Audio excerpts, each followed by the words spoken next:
Merci. En tout cas, vous transmettrez mes remerciements à Sayagnan, le directeur général.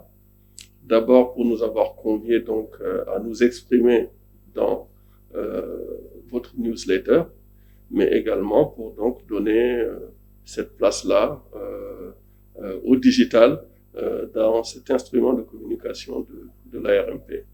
Euh, L'organisation des professionnels des TIC que je préside est donc un syndicat professionnel qui regroupe l'ensemble des acteurs du secteur du digital, en partant des opérateurs de télécommunications jusqu'à la start-up. Donc, c'est vraiment une structure organisationnelle donc du secteur privé qui embrasse l'ensemble des sous-secteurs du numérique.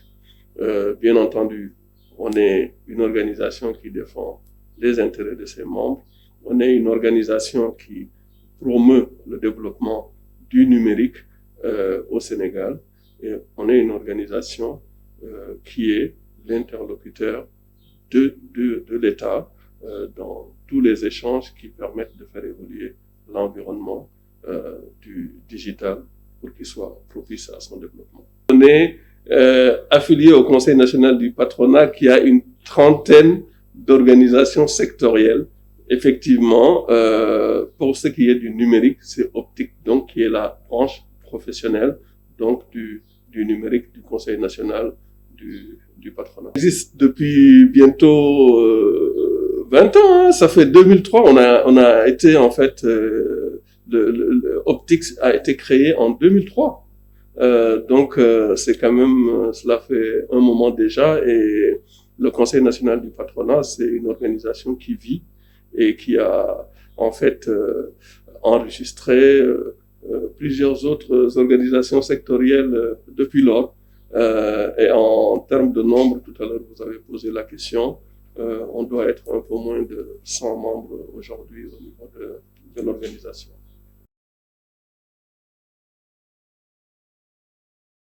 Alors, pour ce qui concerne le numérique, le Sénégal a toujours été quand même un leader en matière de numérique dans la sous-région, tout simplement parce que on a toujours eu un secteur des télécommunications performant, visionnaire, innovant. Et donc, vous savez que l'infrastructure télécom, c'est vraiment la base de l'économie numérique. L'accès et la connectivité, c'est la base de l'économie numérique. Et donc, le Sénégal a toujours été en avant pour ce qui concerne le secteur des télécommunications et donc vraiment a toujours occupé une position de leader dans la sous-région. On a aussi au Sénégal effectivement, je veux dire, un tissu de PME et de start-up très performants qui aujourd'hui vraiment sont très demandés en dehors du Sénégal. Quand vous allez faire le tour de nos entreprises, plus de 80% d'entre elles font une bonne partie de leur chiffre d'affaires à l'extérieur et notamment donc dans la sous-région. Donc on a, j'allais dire, un secteur privé du numérique très dynamique qui vraiment est reconnu, dont l'expertise est reconnue dans la sous-région. Et on a un secteur privé aussi qui est, je veux dire, en partenariat avec les autres secteurs privés. On peut citer le Mali, la Côte d'Ivoire, le Burkina Faso et d'autres pays avec qui nous travaillons régulièrement en symbiose pour des partages d'expériences.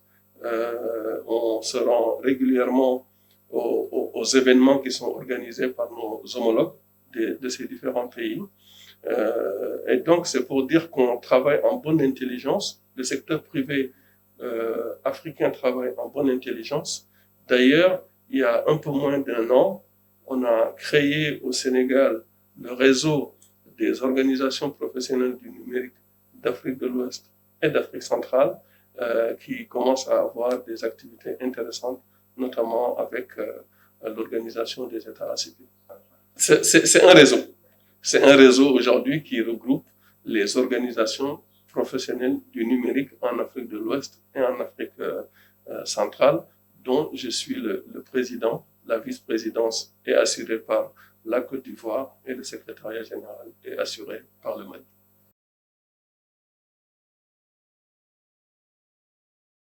Alors, le poids de l'économie numérique, bon, les chiffres qui ressortent le plus souvent, c'est des chiffres qui tournent autour de 6%,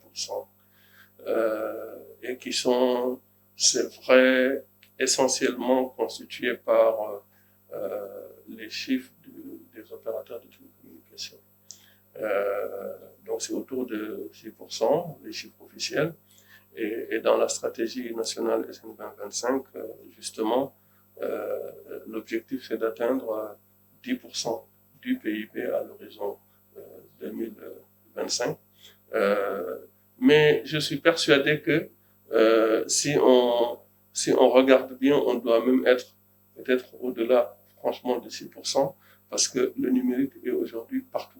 Quand on dit l'économie numérique, c'est pas seulement la valeur qui est créée par les acteurs du numérique en termes de production de biens et de services, mais pour moi, il faudrait y rajouter aussi tous ceux qui utilisent le numérique pour booster leur performance, pour, je veux dire, accroître leur productivité. Ah oui, absolument. L'économie numérique, effectivement, là j'ai parlé un peu du volet des télécommunications, mais il y a, pour ce qui concerne les acteurs du numérique, hein, sans parler des secteurs qui utilisent le numérique, mais si on regarde les acteurs du numérique, en dehors des opérateurs de télécommunications, au Sénégal, on trouve tous les sous-secteurs que l'on peut appeler entreprises de services numériques. Ces entreprises de services numériques, on y trouve des PME et on y trouve des startups. Je crois qu'on a des PME qui sont très très fortes ici au Sénégal dans le numérique, que ce soit à la fois en matière d'intégration, d'infrastructures ou bien d'intégration de solutions, que ce soit en matière de développement de logiciels, que ce soit en matière de sécurité. Tous les sous-secteurs aujourd'hui sont en fait, dans tous les sous-secteurs, on a aujourd'hui des PME qui évoluent au niveau de ces sous-secteurs-là. Quand on regarde aujourd'hui les startups, aujourd'hui, on a vraiment un tissu de startups très performant. Et d'ailleurs, je voudrais saluer ici le travail extraordinaire qui est effectué par des incubateurs ici au niveau du Sénégal, dont l'incubateur historique CETIC Dakar, mais également des acteurs comme l'ADER qui ont un soutien mais vraiment très fort aux startups et qui ont, avec le ministère de l'économie numérique, et j'en profite pour saluer vraiment le travail extraordinaire qui est fait par Madame la ministre de l'économie numérique, qui ont donc poussé pour avoir cette nouvelle loi start-up qui va faciliter effectivement le développement de la start-up au Sénégal. Donc, je peux vous dire qu'aujourd'hui, au Sénégal, on a tout ce qu'il faut en matière d'acteurs du numérique, que ce soit des start-up, des PME, des grandes entreprises ou bien des opérateurs de télécommunications, pour pouvoir, je veux dire, réaliser tous les projets liés au digital au Sénégal. Il n'y a pas aujourd'hui un seul projet qu'on veut réaliser au Sénégal qui ne puisse pas être réalisé par des acteurs du digital du Sénégal.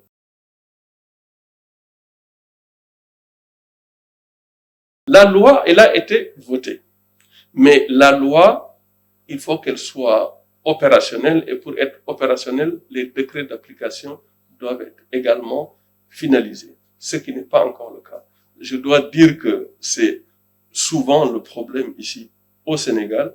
On met en place des lois et souvent ces lois ne sont pas opérationnelles parce que les décrets d'application tardent à venir. Et c'est le cas aujourd'hui de la loi Startup.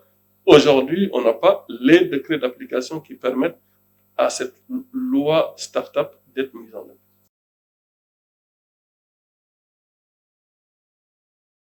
Absolument. Le volet environnement législatif et réglementaire est bien entendu quelque chose de très important parce que c'est un secteur qui évolue très vite. Et si l'environnement n'est pas adapté, on va se faire dépasser par les autres pays qui ont un environnement beaucoup plus souple et qui est adapté à l'évolution rapide du numérique. Je dois dire que ces 2 dernières années, il y a eu beaucoup d'avancées. S'il y a des points sur lesquels il y a eu des avancées sur la réalisation de la stratégie nationale SN 2025, c'est le volet environnement légal et réglementaire. Là-dessus, il y a eu beaucoup d'avancées, notamment en ce qui concerne les communications, les lois sur les communications électroniques. Oui, je crois qu'on a fait énormément d'efforts sur le sujet, mais il y a encore beaucoup à faire pour l'environnement des affaires, pour que ce soit plus adapté et que, justement, on ait un environnement qui favorise l'innovation. Parce que dans notre domaine, je suis persuadé que c'est les pays qui innovent qui vont être les pays les plus compétitifs. C'est un domaine où on doit avoir un environnement qui favorise l'innovation. Et ça, aujourd'hui, effectivement, pour moi, on n'a pas encore vraiment cet environnement-là en place. Il faut que cet environnement soit accompagné de fonds, vraiment de fonds ambitieux pour accompagner cette innovation.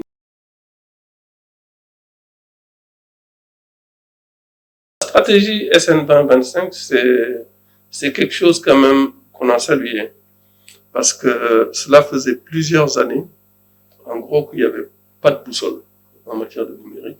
Et au moins, la SN 2025 a le mérite, même si il y a des acteurs, qui ont des reproches à faire à cette stratégie, ça c'est des choses qui vont forcément arriver. On a quand même une stratégie nationale qui est là, d'accord, du numérique, qui est la seule boussole autour de laquelle aujourd'hui l'ensemble des acteurs, qui a été construite de façon inclusive, hein, nous, secteur privé, nous y avons participé. Et donc, la vision, pour ne pas la répéter, parce que tout le monde vraiment, tout le monde la connaît sur le numérique pour tous les usages, avec un secteur privé dynamique et innovant. Ça c'est un peu la vision, et donc vous voyez la place que doit occuper le secteur privé dans cette stratégie nationale. Donc avec un budget d'investissement quand même qui est de 1300 milliards, des objectifs d'aller à 10% donc du PIB, comme je l'ai dit au début de cette interview, et également la création de 35 000 emplois. Donc ça, c'est les grands objectifs, mais il y a des prérequis donc au niveau de cette stratégie, qui sont un environnement bien entendu légal et réglementaire favorable, un capital humain, parce que c'est l'économie du savoir, et puis la confiance numérique, parce que aujourd'hui le numérique, je veux dire celui qui détient l'information, vraiment détient le pouvoir, et il faut absolument que l'information, on sache, je veux dire, la maîtriser. Il faut qu'on ait la possibilité de maîtriser les informations stratégiques du Sénégal. Donc ça, c'est les prérequis. Après, il y a des axes qui sont l'accès, parce que l'accès et la connectivité, c'est vraiment indispensable pour que le numérique puisse se développer. Donc il y a l'accès, la connectivité, il y a une administration digitalisée, donc ça fait partie aussi des objectifs. Et puis il y a tout ce qui est diffusion du numérique dans les différents secteurs d'activité qui doivent l'utiliser pour être performants, que ce soit l'éducation, la santé, l'industrie, l'agriculture, etc. Et puis, enfin, effectivement, un secteur privé numérique performant et innovant. Donc ça, c'est un peu en ramasser en fait à la fois la vision, les objectifs, les axes stratégiques de la stratégie SN 2025.